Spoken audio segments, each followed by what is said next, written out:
नाथ माझ्या जवळ येत आहे, माझ्या भेटीला येत आहे। यमुना ही भगवान गोपाल कृष्णाची पत्नी आहे। आपण रात्रीमध्ये झोपायला जाऊ वरती वसुदेव जेव्हा टोपलं घेऊन त्या नदीमध्ये गेले तर पूर्ण शरीर बुडलं, तोंडही बुडायला लागलं। त्यावेळेला भगवंतानी माया केली, आपला उजवा पाय काढून तिला तृप्त केलं, मार्ग दिला, गोकुळात गेलो। त्यावेळेला सर्व गोकुळ योग मायेने झोपून ठेवलं होतं। यशोदेच्या वाड्यात गेले, यशोदा बिलकुल झोपून अवस्थेत होती। तिथं माया प्रगटली होती, मुलगी। वसुदेवाने त्या आपल्या मुलाला तिथं टाकून दिलं यशोदेजवळ आणि त्या मायेला घेऊन वापस आला। जिथं माया तिथं कला असते।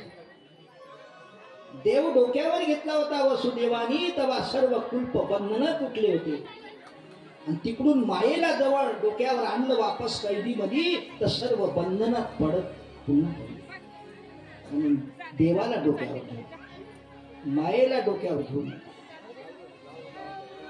आणि जिथं माया आली तिथं कला सुरू झाला, रडणं सुरू झालं त्या पोरीचं। कंस उठला, शिपाई उठले, अरे उठा उठा उठा उठा।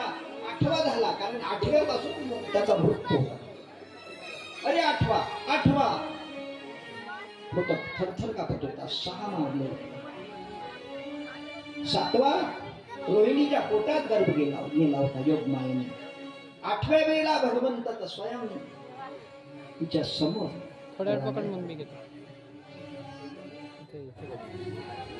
पाहते, कंस धावत आला, अरे माझा 8वा काळ आला, हातात धरलं। जसे 6 मारले गरगर फिरून, तसा या मुलीला हाता म्हणे, पण विष्णू मला भ्याला म्हणे, आलाच नाही, मुलीच्या रूपात आला। मुलीला आता खतमच करतो, हातात धरली, गरगर फिरवल्या बरोबर त्याच्या हातून निघून गेली आणि सांगितलं, अरे दृष्टा,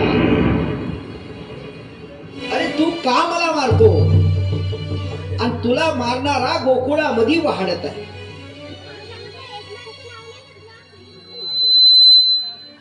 आणि कमाल झाली, ती सांगायला लागली, तिथून बोलायला लागली, कडकडाट विजाचा आवाज आला। अरे म्हणे कोको, अरे मी माया आहे, मला कोणीच नाही पकडलं, तू का पकडू शकतो? एवढं लक्षात ठेव, तुला मारणारा गोकुळामध्ये जन्माला आला,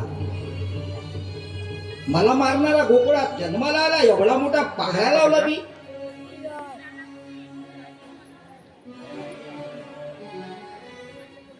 कैदेमध्ये टाकलं होतं बहिणीला, जवायाला, आईच्या पोटात 8वा जन्म आला तर तो मला मारेल या धाकापायी त्याने तिला कड्या टाकल्या होत्या।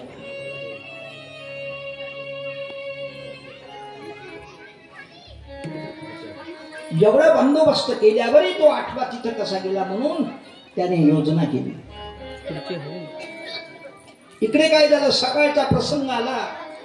सकाळच्या ब्रह्म मुहूर्तावर एक दासी ज्यावेळेला ते यशोदेच्या जवळ गेली, पाहते तर त्याचं दिव्य स्वरूप, काय स्वरूप असं त्या भगवंताचं, दैदिप्यमान रूप पाहून ते दासी सांगायला लागली, यशोदेला उठवलं, यशोदा आई, यशोदा आई, उठा उठा, लाला जन्म भलो, लाला जन्माला आला। आनंद झाला गोकुळामध्ये, पण कुणालाच नाही।